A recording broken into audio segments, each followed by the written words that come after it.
Isang nakakalungkot na balita para sa hanay ng pulisya.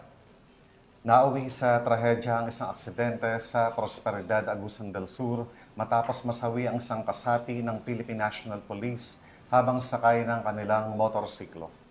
Kinilala ang mga biktima na sina Police Staff Sergeant Jackie Lupaniza ng Agusan del Sur Police Provincial Office at ang kanyang asawa na nasa kritikal na sitwasyon at patuloy na ginagamot.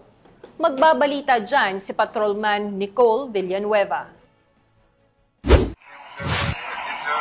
Isang malungkot na trahedya na ganap bandang alas 6 ng gabi sa Barangay Awa, Prosperidad, Agusan del Sur matapos masawi ang isang pulis na mabangga ng kasunod na bus ang kanilang sinasakyang motorsiklo gabi nito lamang Oktubre 13, 2025.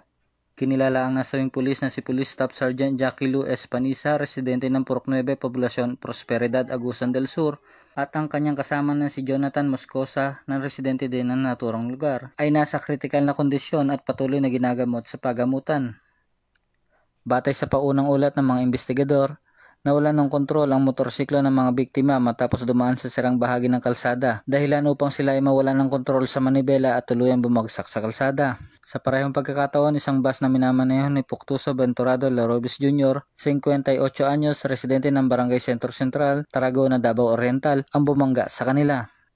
Kasalukuyan ang nasa kustudiya ng Prosperidad Municipal Police Station ang nasabing bus at ang tsuper nito habang isinasagawa ang masusing investigasyon at tamang disposisyon hinggil sa insidente.